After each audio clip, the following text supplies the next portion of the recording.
எம்ஜிஆர் வழியிலே, அம்மாவின் வழியிலே தன்னை அர்ப்பணித்துட்டு அயராது உழைத்து புதிய சகாப்தத்தை உருவாக்கி தினந்தோறும் ஆட்சியாளர்களுடைய அடக்குமுறைக்கும் ஆட்சியாளர்களுடைய சர்வாதிகாரத்திற்கு எதிராக ஒரு ஜனநாயக யுத்தத்தை, அதிகார யுத்தத்திற்கு மத்தியிலே ஒரு ஜனநாயக யுத்தத்தை நடத்தி கொண்டிருக்கின்ற ஜனநாயக பாதுகாவலர் நம்முடைய அனைத்து இந்திய அண்ணா திராவிட முன்னேற்ற கழகத்தினுடைய பொதுச் செயலாளர், முன்னாள் தமிழ்நாட்டினுடைய முதலமைச்சர், இந்நாள் தமிழ்நாடு சட்டப்பேரவையினுடைய எதிர்க்கட்சி தலைவர், நாளைய தமிழ்நாட்டினுடைய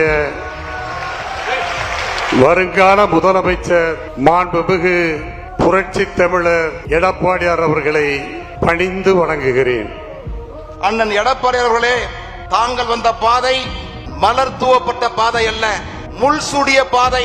அரசியல் சூழ்ச்சிகள், துரோகங்கள், அடுக்கடுக்கான தாக்குதல்கள் இவைகளெல்லாம் உங்களை பின்னுக்கு தள்ளவில்லை, அவைகள் அடுத்தடுத்து உங்களை முன்னுக்கு தள்ளின. அம்மாவிற்கு பின்பு நமக்கான ஒரே தலைவர் எடப்பாடியார் தான் என்று மனப்பூர்வமாக ஏற்றுக்கொண்டதன் விளைவாகத்தான் இன்றைக்கு அவர் பொதுச் செயலாளராக இன்றைக்கும் இந்த இயக்கத்திற்கு வழிநடத்தி கொண்டிருக்கிறார். அம்மா இல்லையே என்ற இயக்கம் ஒரு புறத்தில் இருந்தாலும் நம்முடைய அண்ணன் இருக்கிறார், நம்மை பார்த்துக் கொள்வதற்கு என்று நாம் தைரியமாக இருக்கிறோம். எஸ்ஐஆர் என்ற வாக்கு சேர்ப்பை கண்ணும் கருத்துமாக பாருங்கள். 100 ஓட்டு, 50 ஓட்டு, 10 ஓட்டு என்றாலும் விடாதீர்கள். 2 லட்சம் ஓட்டில் தான் நாம் தோற்றிருக்கிறோம்.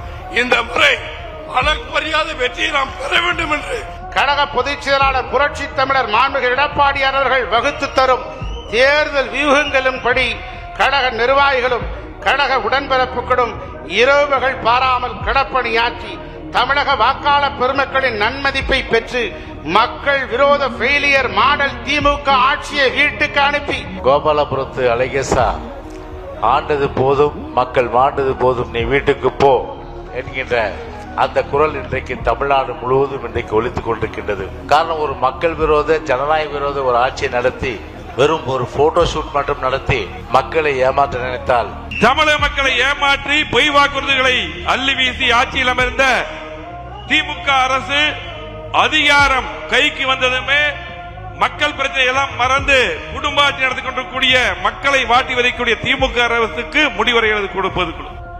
உயிருள்ள வரை இந்த அனைத்து இந்திய அண்ணா திராவிட முன்னேற்றம் இது எங்க கட்சி, எங்க கட்சிடா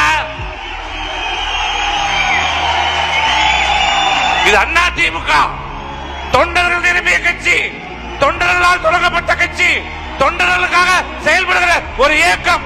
இது கோபாலபுரத்து குடும்பம் இல்ல, திமுக இல்ல, இது அண்ணா திமுக. ஆகவே தயவு செய்து மன உறுதியோடு இருங்க, நம்பிக்கையோடு இருங்க.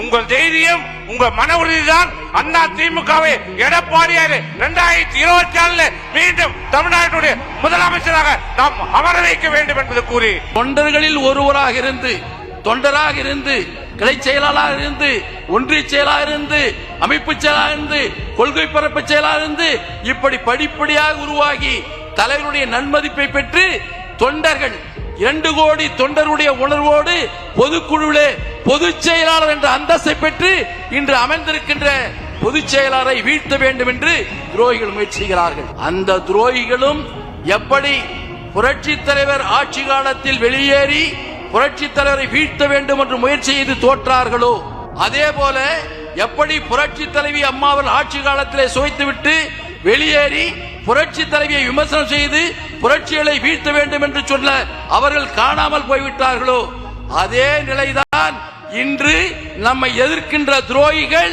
வருகின்ற 2026 தேர்தலுக்கு பின்பு அவர்கள் காணாமல் போவார்கள்.